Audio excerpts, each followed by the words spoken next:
I became Christian, yeah. I got baptized. When was that? I got baptized in 2022, but I became a Christian in 2017. What sparked that awakening? My real name is M.I.A, right? And it's the goddess of music and spoken word. Really? Mm-hmm. Wow. Yeah, in Hinduism, which I didn't know. So I grew up an atheist. Even when I came out as M.I.A, I was an atheist. And my dad always said religion is used as a tool for social control. And he was raised Catholic, though. And so then, I guess after I made the M.I.A album is when I found out what my name meant. So I became a Hindu. And so then I went down the path of Hinduism and studied it and I tried to understand it a lot. And then suddenly, out of nowhere, 5 years into it, I had a vision of Jesus. Yeah, while I was awake. It makes sense. It gives you peace now because I don't know where else to find it. Even Hinduism, I have a lot of people around me who are.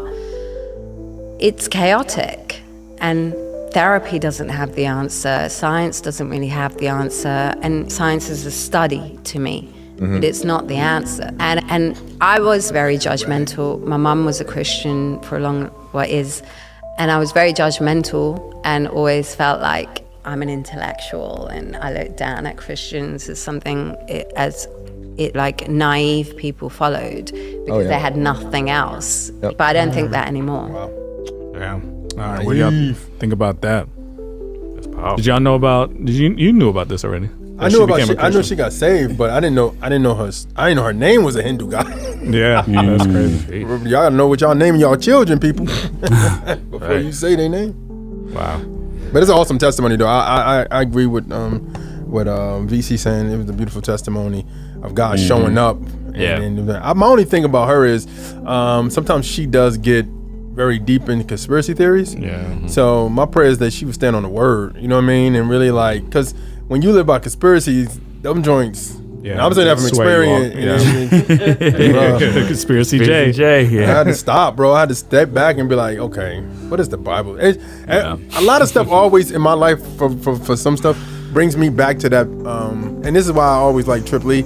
Triple E's video, Real Vision, where people are, the one dude is walking around and people are in bullhorns and saying all types of stuff and he's writing it down and trying to figure it out and come to the Bible and the Bible is the final answer for him. That's always been something for me personally where it's like, when you hear something, it's like, but does that, and God and the power of the Holy Spirit just be like, that's not right though.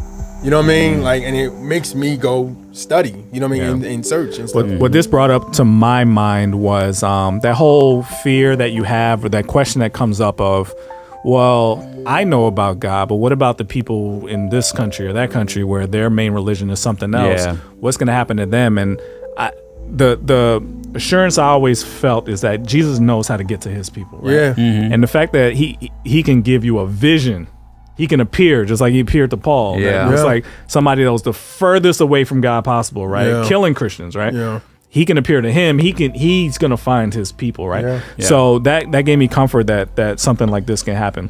I would say though, pray for her because there is something that she said that was a little concerning. I had to cut around a lot of the conspiracy stuff because it didn't really apply. But she said something to the effect of, when I was a Hindu, I was pursuing truth. Jesus appeared to me and he's the truth. So I'm following him because I'm all about truth.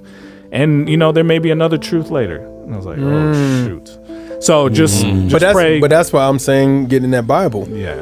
It's because the Bible will, like when you read the word, and I think that's what we have with a lot of new believers and people who've been following church, honestly, more than they've been following, because there's a lot of people that just don't read the Bible. Because essentially, I mean, that's not the wrong attitude, but it just shows that, man, are you convinced? You know what I mean? Any truth could sway you, basically. That's what you're saying. You have to be convinced, man. Yeah. So if it's still like up for grabs, and that makes me nervous, and not just for her, but just for people who feel that way. Why do you think discipleship lacks in churches? What is it? Is it messy? Is discipleship messy that people don't want to get involved with? I think there are plenty of church communities all over the world where there is no problem. It's just that we hear about these are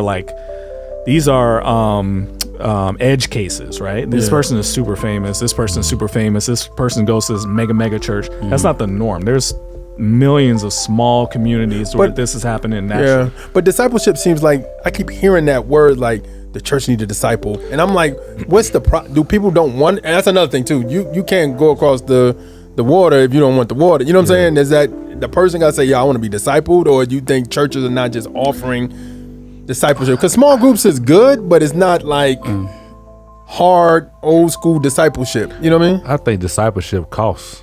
I think discipleship is an investment. Like, you truly discipling somebody, you're doing life with people. Yeah. And I think the way the world is set up now, we live in this microwave society where everybody just wants instant results. Everybody's always on the go. Everybody's always moving.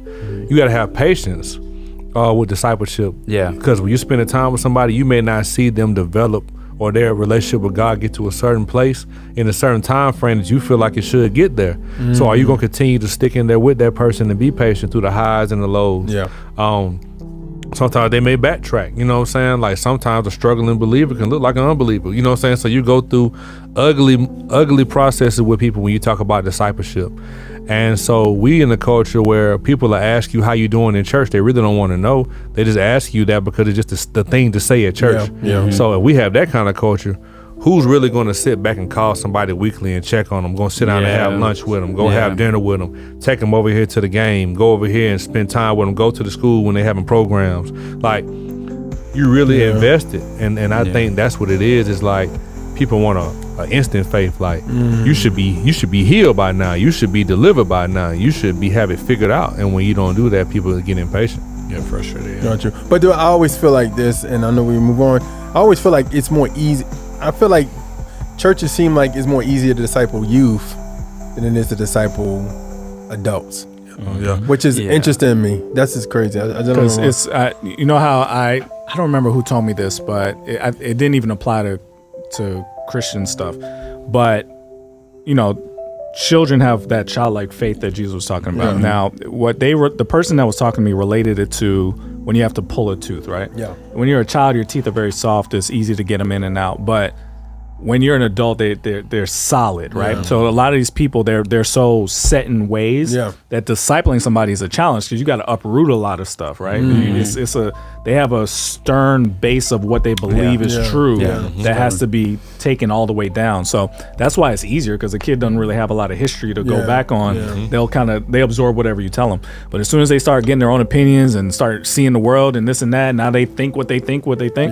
Man, it's hard to break some of that stuff back down and give them the truth again. So I think, like you said, a lot of people just like, I don't got time for that. Yeah. That's what it boiled down to. It's really a calling. You really have to really decide that I'm going to spend time, live life with this person, deal with all the mess, deal with my own mess in the midst of that. It's not like you don't have infinite time. You got problems too. So it's really a challenge. I just see like it's so rewarding though when you think about it in the Bible, like people discipling people and how like God just was moving in those churches when they was discipling people.